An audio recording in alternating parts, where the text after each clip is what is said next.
Oh,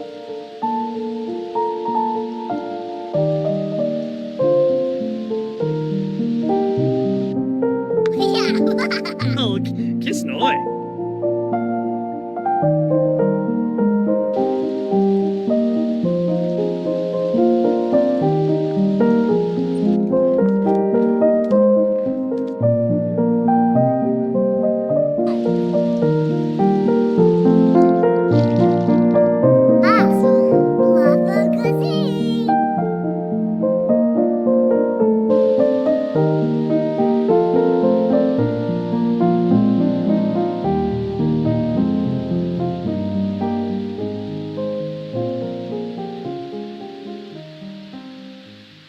Hey everyone, and welcome back to another Sims 4 speed build video. And today we're going to be building, well, we're going to be continuing last week's build, which is this Yorkshire Dale village that I created. So if you have not watched part 1, which is the exterior of this build, please go onto the thing that is in the top right corner right now to go and watch the previous build, and then come back right here to watch the interior. Now, the reason why I split up the video into 2 pieces is because of what I said in my last video.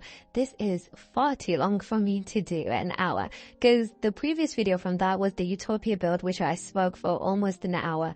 And I was like, I'm not doing that again. I'll split it up into 2 different pieces because I want to make sure I've got like my thoughts together, my topics together, because I want to make sure I know what I'm saying and what I'm doing as I am discussing through my builds, because this is the first time that I've ever done like a village / city styled build where I have fully furnished everything. And if you're probably thinking, but didn't you do that for your what did I build before my dystopian city, my cyber city, and my cyberpunk city? I renovated everything, but not with personality. This is the first ever time I've renovated all of the build, decorated. I've decorated all of the builds with personality, because in order for me to do this, I had to have some characters in mind, which brings me on to my second point and the main objective for this entire video. Again, if you've come in from the first part of this, so the previous video, you would know that in order to decorate this and feel some sort of enthusiasm as I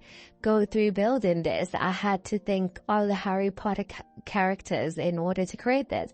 Specifically, what I decided to do is that I decided to do it from the perspective of Cursed Child rather than the main series. And if you don't know what Cursed Child is basically the script version of the book, script version of the future generation that came way later after the main books. And what happens, I know of it lightly because, like I discussed again in the previous video, I consume far more canon Harry Potter content than I do consume anything really canon. That's why the characters might look slightly different, and that's why the characters might be placed slightly different. A lot of it is quite fanonized, so that's why it looks like that. And if you don't know what fanon is, it's fan canon, so it's really what's canon within the fandom. So a lot of the fandom have noticed that there's a big diversity issue within Harry Potter, so then there's a lot of more fanon versions of the Harry Potter characters, and that's why you might look at some of them in the intro and be like, oh, everyone looks a little bit different here, yeah, because I consume a lot more fanon than I do canon. Now that is out of the way, let's continue on to the topic. So when I was thinking of this, I had to think of the Harry Potter characters, so the specific ones I have within this little village, in the perspective of Cursed Child, is that if you saw the beginning, I have Draco Malfoy and Scorpius Malfoy, because Scorpius Malfoy is very good friends with Albus Malfoy. So I thought that would be a good little addition to put into it, because I don't know, because I'm so sorry, but I'm not going to put Voldemort in this village, because it's already well put in the Malfoys in this village, because I feel like they'll stick to Malfoy Manor. But I feel like for Scorpius, Draco might push it and just get the biggest house in the village rather than anything else. So that's why they're there. And then obviously, if I'm going to put, if Scorpius is there, then his best friend Albus, which is Harry Potter's second child, I believe, he also lives here. So Albus lives here with his older brother James and his little sister Lily. and they live here. And then obviously if the Potters live here with Ginny, who is Harry's wife, then the Weasleys are also gonna live here. Specifically Hermione Granger Weasley, Ron Weasley, all of them lot. So that's who I've also, so there's gonna be 3 types of people in this village. Are you going to see that I've decorated all the houses? You're going to not see that I decorated the flat on top of the bookplace because I was going to leave that empty, but then I got carried away with storytelling, so I ended up continuing on with it. And I like to imagine it as Hagrid decides to live in this village and really starts to meet around and talk to more people because he's a bit isolated within the Hogwarts grounds. So I thought this would be a cool place. Maybe Hagrid used to live here, or even Cider, maybe Miss McGonagall. God, I can't pronounce it. Minerva. I'm just going to say Minerva. Imagine Minerva used to stay here or something, or I don't know. I originally had something, either George or like Fat and Nice version of Fred. You guys will be so confused listening to my voiceover if you haven't had Harry Potter before. But I'll try not to dwell too onto it. I'm going to try and dwell onto the decorations, but I will refer back to Harry Potter a little bit, but not too much. But anyway, I imagine maybe even Fred or George, because Fred's alive in my head. That even still, I was just like, I don't know. I think I'm going to leave it as abandoned because that's the vibe that I get off of it. So now you've probably seen me auditing all the bedrooms of the Potter house. If I haven't said this is this is the Potter house. So this is Harry Potter and Ginny Potter's house. And this is where they're currently residing in this village. They do have the first house in because I believe that Harry's, again, I don't know what career he has. It's been a second. But I believe I think the most agreeable occupation he has is an Aurora, which is basically a magical policeman. And I imagine that he would want to have the house near the entrance just so he has like some sort of like protection over the entire village. Like if anyone wants to enter, they have to go past the Potter house and he'll just sense them if they enter. So that's why I gave him the closest house, and that his family was the first family I thought of when creating this village. Also, now I think I'm decorating Albert's room this is James's room, because James's room has the Gryffindor red colors. So I decided to have a little bit of the elements of just like the Gryffindor red. There's a lot of fireplaces everywhere because it really unites a room together, really makes a build. I also tried to incorporate like a lot of like indie band references because that's a huge thing within the fandom as well, that there is like a huge love of Gryffindors and indie. So if you didn't know, I'm also, according to the website, I'm a Gryffindor. But yeah, there's a huge like understanding that this entire like the Gryffindors are very like kind of like indie kind of music. So I just try to include like those and the guitars and everything like that. And one thing I noticed when making this house is that I did kind of basically make everything green because my favorite color is green, and no one's going to take that away from me. I did kind of make everything green. So I tried to balance it out with a bit of yellows, even though no one's a Hufflepuff. I think everyone is either Gryffindor or a Slytherin within this house, and the only Slytherin is Albus. So it doesn't really necessarily make a lot of sense why there's so much green, but I just love green. So I was like, okay, I'm just going to put a lot of green, but yeah. Anyway, that was the Potter house. It's a very generic house, but it's very comforting. It's the most homey one to me out of all the houses that I've done for this village. But now we're on to the Weasley house. Now the Weasley house, I had a different thing in mind. With the Potter house, I imagined that'll be quite familial, quite a little bit big. So it's bigger than the Weasley house, but it will be quite homey, very reminiscent of the Burrow, just because Ginny is there. And then also because Harry has grown up in the Burrow with the Weasley family and all of that. So I thought he would like a lot of the homey elements that he necessarily didn't get in Privet Drive, where it was quite like very fixed and very modernish and contemporary and everything. Okay, the Privet Drive wasn't like contemporary. It actually had a lot of very ugly florals, but it wasn't like homey florals. And I thought to have the greens as well could be a little bit like an homage to his Slytherin side and everything like that. So I just thought it would be like, it feels the most homey because I tried to make it feel like the most homey, because I think out of all the houses, that's the one I would potentially want to live in. I just like the layout. And one thing you're going to see is that I've done the layout of all these houses very differently because the different sizes, but also I feel like in terms of how the Sims function. I think that's how they work. Also, if you're wondering where the Sims are from, I did download them from the gallery and change them up for my own style. So I add CC. So Hermione looks a little bit different from the gallery. So does Ron. Everyone's got a beard. And and so does Harry. Harry looks a little bit different. I changed up the clothes and added my own little style for some of them, but the base of them are from the gallery. Just type in Harry Potter characters and click for the top ones and you'll probably find them. A lot of them I had to merge because a lot of them are not Cursed Child version. A lot of them are like main series version. So James Albus may not be there, Scorpius may not be there, so you need to like individually click for characters to merge them together. But again, said I wouldn't focus too much on Harry Potter, more like reference back to it. So talking about, that's how I imagined the Potter house. So when it came to making the Weasley house, I imagined it to still be homey because, again, Ron Weasley, homage to the borough where he's from. But I also imagined that it'll have a little bit of modern elements because of Hermione. Her parents are dentists. She's from the Muggle world. She's more in line with the times. And I think Cursed Child is set within 2016. So there is that whole like loving the white colors and everything like that. Like, I don't feel like Ron would ever have said like yes to having any of the geometric shapes that really took place in 2016. Speaking of, to think that Cursed Child came out when The Sims was already like 2 years old is crazy, because it really makes you think in perspective of how old The Sims actually is, The Sims 4 I mean. Because do you know when for example, when Queen Elizabeth II passed, a lot of people were just referencing on the different things that happened between her period in life. Try to do that with The Sims 4. What happened in 2014? Also, I'm added a little chess set because Ron Weasley is a champion of chess, and I just thought that makes way more sense than a piano. But yeah, I was like, just imagine what happened between 2016 and 2024. Like what's gone on between those two periods. We've had, I think, Google Glasses, and then we've had so many different events that I just can really leave in my head.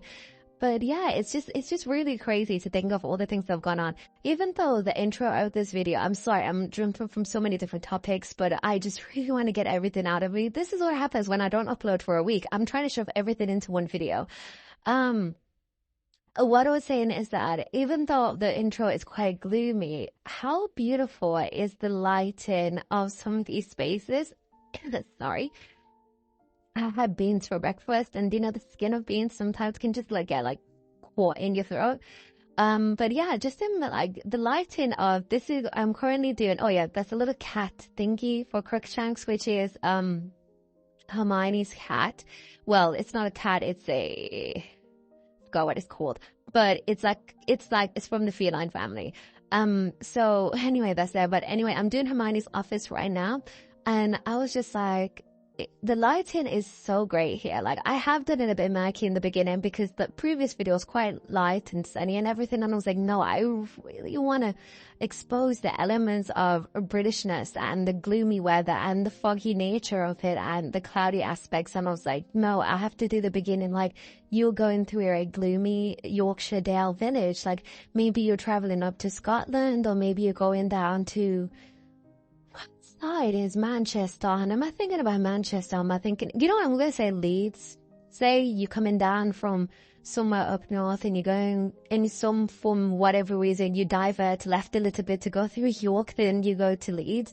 I imagine that as you go through, maybe early mornings, very cloudy, very murky, and I just imagine that could be the vibes that you get as you're going through this area. One thing I do regret about the Weasley house, though, they do have a very small garden, but I feel like that just adds to the community aspect of this build because everyone is just so close together, and I just love that for what it became. It just really does feel like as you leave your garden or as you leave your house, you're going to say hi to your neighbor or something like that.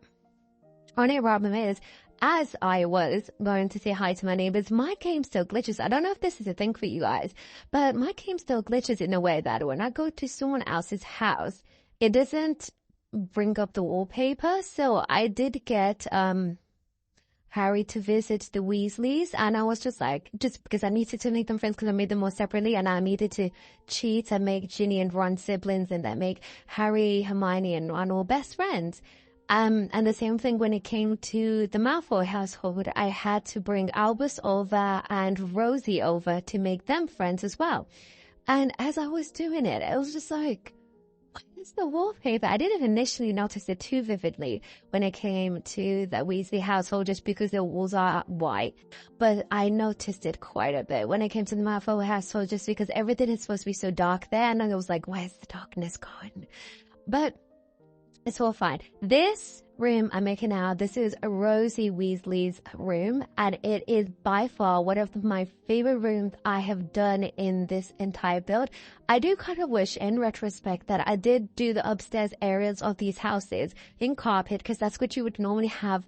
But there's not that many good carpets. All the carpets I've seen regarding The Sims just look very tattered and very old. Like, we've noticed that the mesh of The Sims has changed quite jarringly now compared to what it was in 2014. 2014, it was more cartoony, but now it's more textured cartoony. So it doesn't really invoke the same elements. But here, you can see me make Rosie's room, and I don't put it in a tour because sadly I forgot, because as I was doing the tours, it was so difficult because every single time I had to go to another house, I had to switch into that household because obviously I can't tour all the houses and I can't unlock them because there were Sims already living there. So, and I couldn't do it without the Sims living there because then it wouldn't allow me to play it at the very end. And yeah, it was just going to be a whole thing. So I had to constantly change into the different types of households every single time I needed to tour the house. That's why it kind of mixes from lights off to lights on. You're going to notice it in the tour that the house will look like there's no lights on, but then it'll like transform to having lights on. And that's when I was switching between households and I tried to match clip it together. Look at me remembering film editing terms. But yeah, I would try and match cut it together, and that's why I end up looking like that.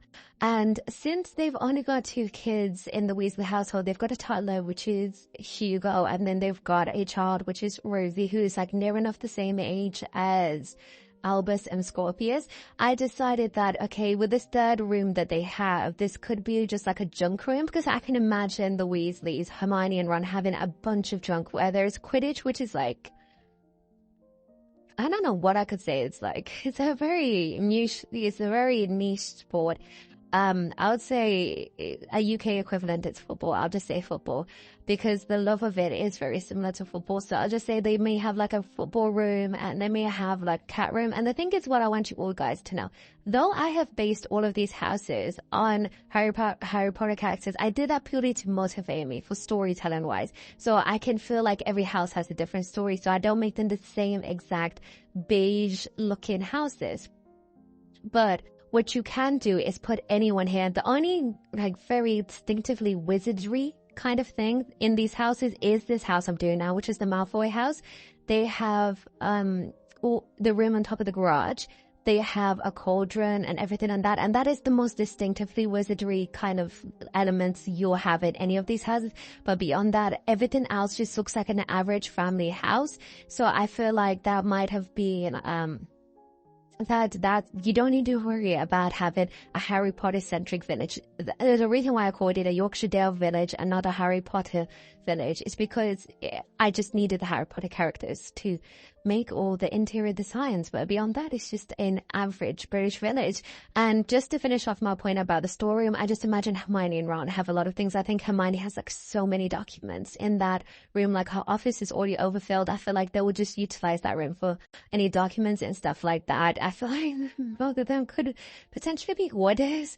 So I just feel like that could be like, that's something. And I don't feel like they do it in a sense of like, it's not controllable, but I feel like they're just very busy people and they like a lot of keepsakes. I feel like after living in a tent for a long time, in the 6th book is it 7th book? 7th? I don't even know anymore. I'm tired.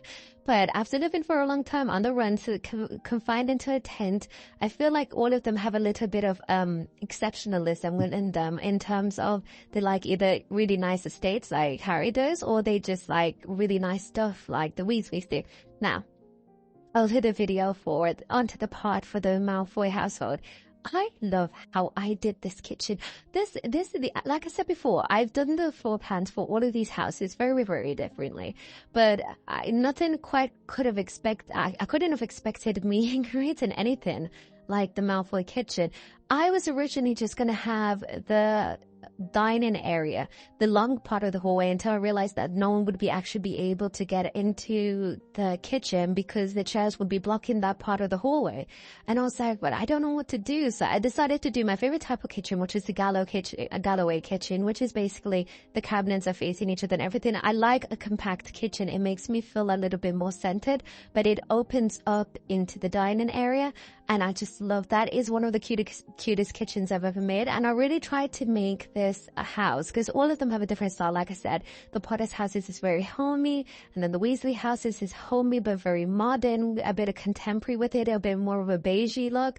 And then the Malfoy house, it just completely goes into wizardry, which just makes sense for the characters. It goes straight into the whole wizard side. Like, they are not afraid to show it. They are wizards in this household. So they have the dark elements, they've got the cauldrons, they've got the magical bookshelves, they've got all of the elements that, like, it feels like reluctantly, because again, if you know in the books, Draco had a wife called Astoria, but I don't know again if this is canon or canon, but she passes away from a blood disease. So I was trying to have the elements of Astoria did try and change things up a little bit in this house. I think she was one of the biggest pushes to have them move into this village just to honor Scorpius's wishes, but Draco reluctantly came along because he cares for his son, but he did not want to be anywhere near anyone in this village.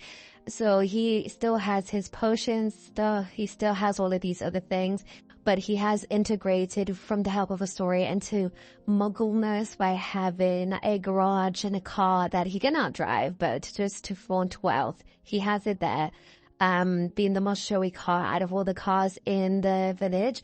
And I also imagine that even though he had to move, he was like, I am not going to completely divulge into the muggleness. I'm still going to embrace my inner wizard self, and it maintain a lot of elements from that. So one thing that you will notice a lot is that there's far more candles here.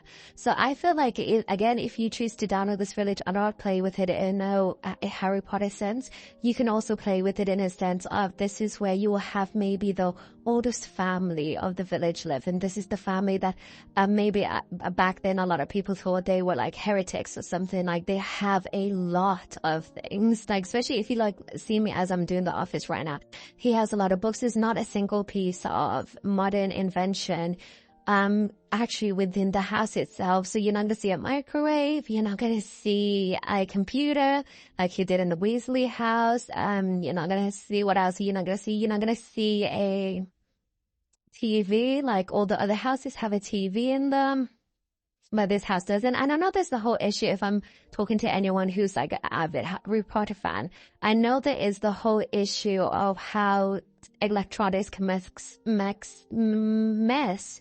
with magic, but I truly believe that's just because a lot of people didn't care for muggles, so they didn't care for muggle technology, so they did. Muggles are humans, non-magical humans, by the way.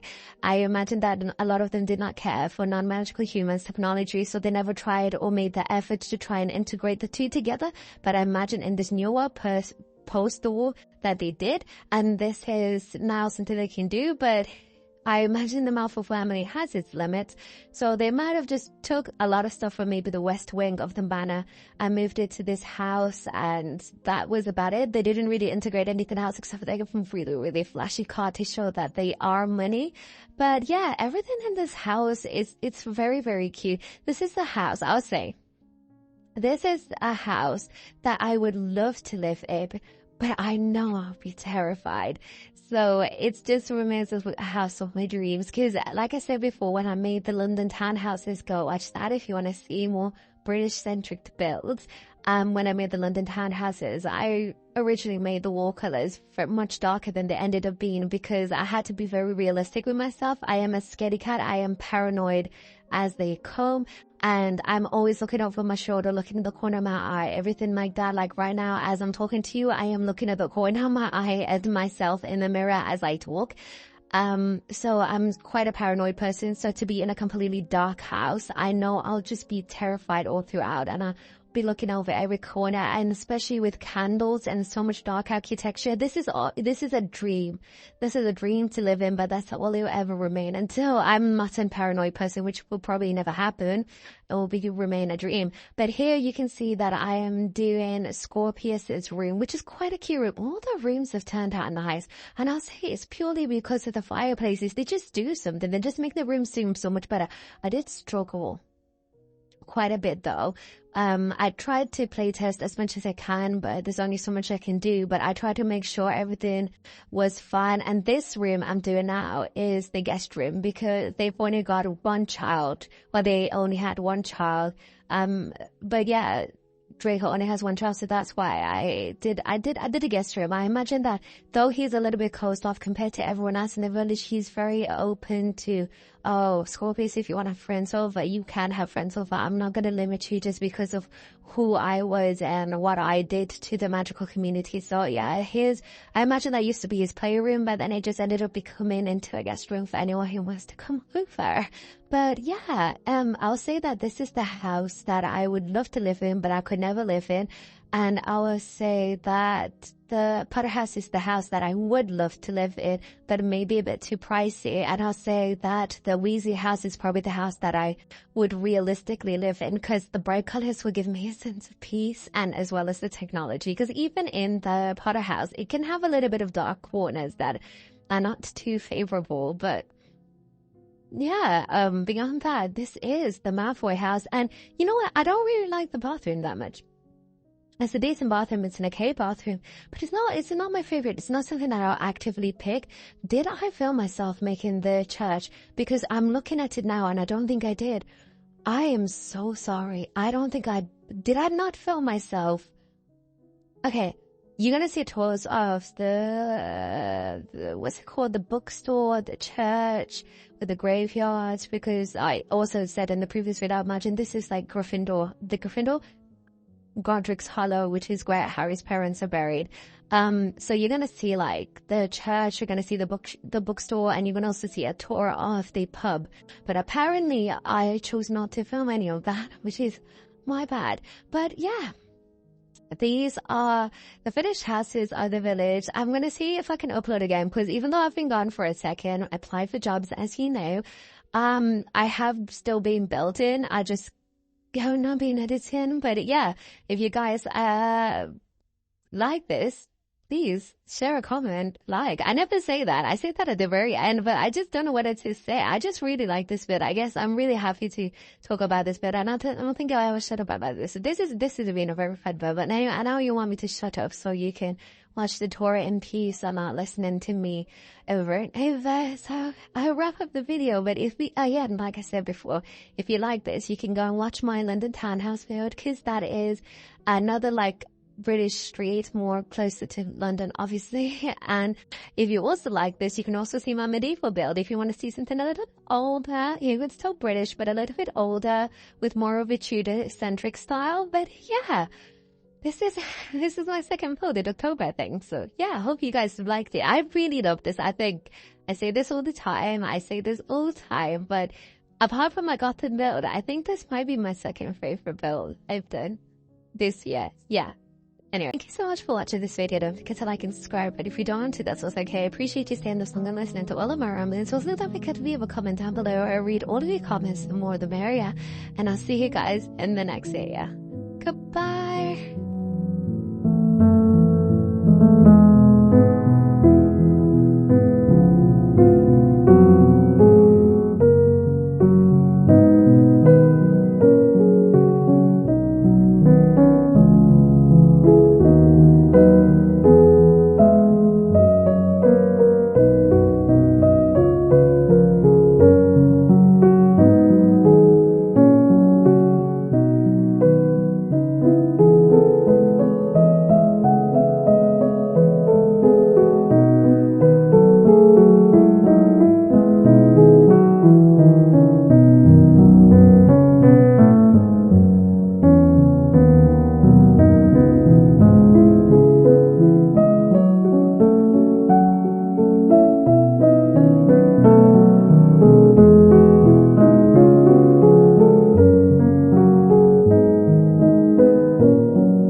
you.